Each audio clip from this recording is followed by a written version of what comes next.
Hello students, स्वागत है आपका नॉलेज अफेयर्स में।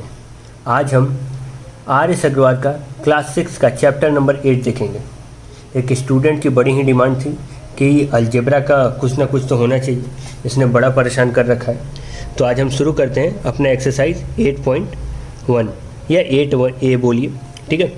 तो इसमें कुछ नहीं करना है, इसमें बस ऑपरेटर्स के माध्यम से, ऑपरेटर्स वो होते हैं प्लस माइनस मल्टीप्लाई डिवाइड, इसी के माध्यम से दो चीज़ों के बीच में हमें सिंक्रोनाइज करना है, यानी समानता बिठानी है।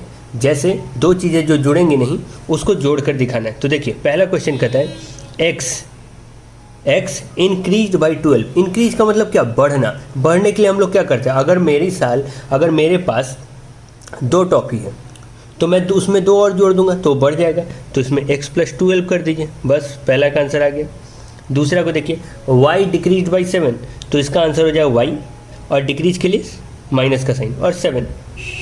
बोला the difference of a and b when a is greater than b, तो बड़ा कौन है? a, तो उसमें से माइनस किसको करेंगे? b को, बस ये आंसर आ गया।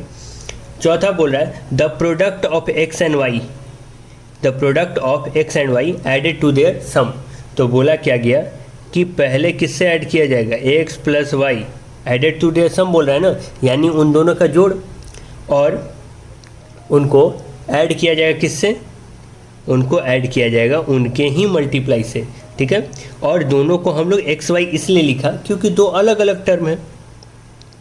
अब 5वां नंबर क्वेश्चन देखते हैं। 5वां नंबर क्वेश्चन कहता है 1/3, यानी 1 का 3 हिस्सा लग जाना, 1/3 इसको बोलते हैं। 1/3 ऑफ x, किसका? x का किससे मल्टीप्लाई किया गया?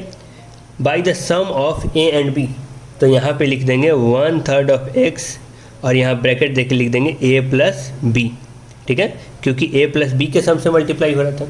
अब चलिए अगला क्वेश्चन देखते हैं।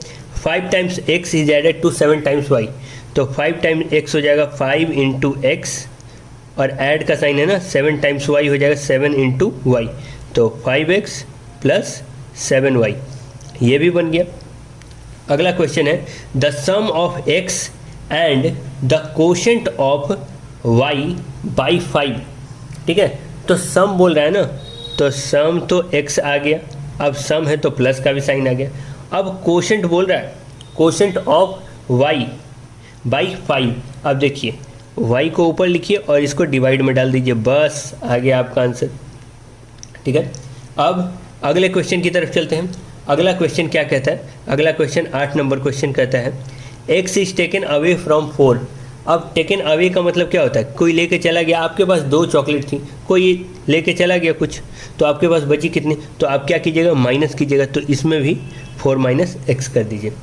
9 में आइए, 2 less than the quotient of 4 by y, ठीक है। तो अब आपको पता चल गया 9 नंबर में आपको क्या करना है? 2 को, ठीक है, 2 लेस देन, यानी 2 क्या हो जाएगा? माइनस हो जाएगा। और किससे माइनस होगा? हमने क्या किया था यहाँ कोशेंट वाले में, तो यहाँ लिखेंगे x बाई y। अब यहाँ क्या करेंगे? 2 को माइनस कर देंगे, ये भी बन गया। 10 नंबर को बोल रहा है x मल्टीप्लाइड बाई इटसेल्फ, यानी x गुने x, तो ये क्या बन गया? x², बस 10 नंबर भी बन गया। 11 में चलते हैं।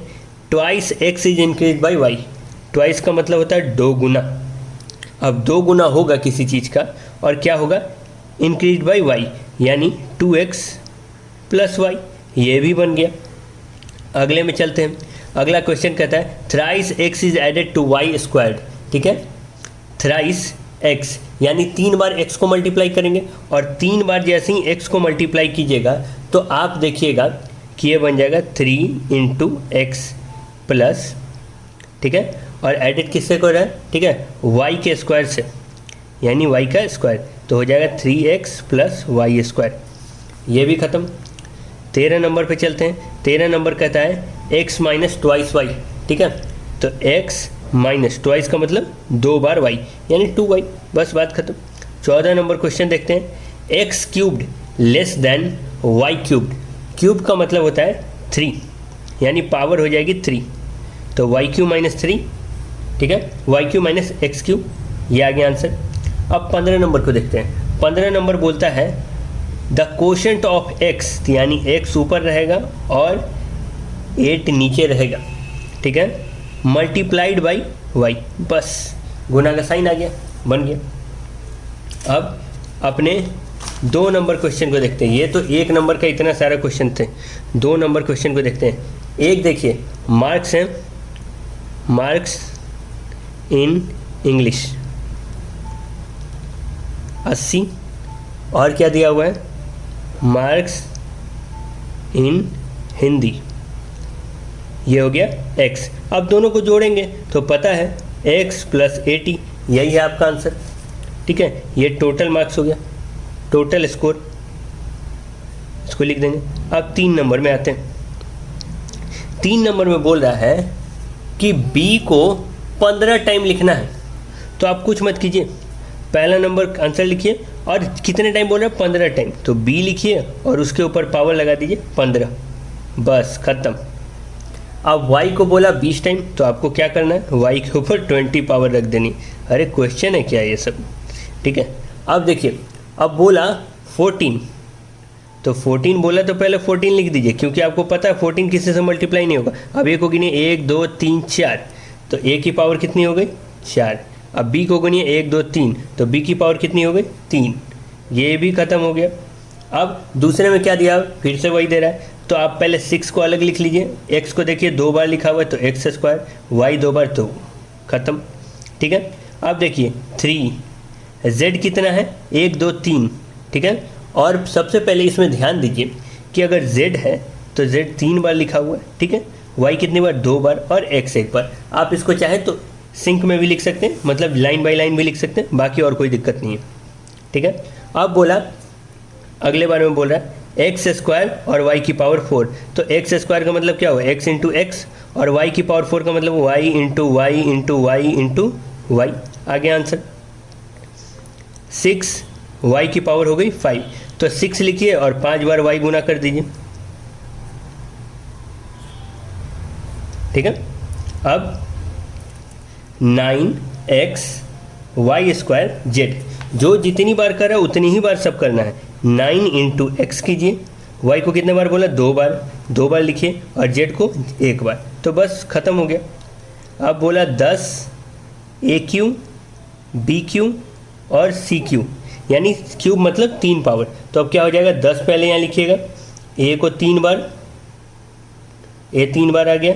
अब b को कितने बार लिखना है, 3 बार, जिसकी पावर जिसके ऊपर जितना कुछ लिखा हुआ उतना ही बार लिखेंगे, ठीक है। और यहाँ से हो जाएगा C भी 3 बार, बस बन गया। यही था आपका एक्सरसाइज 8A। बड़ा ही हल्का फुल्का एक्सरसाइज था, समोसे जैसा, चट से खा लिया। आशा करता हूँ आपको ये पसंद आया होगा और जल्दी से आप ये वीडियो देख के अलजेब्रा सीख जाइए। मुझे उम्मीद है तब तक के लिए आप बने रहिए नॉलेज अफेयर्स पर। Thank you.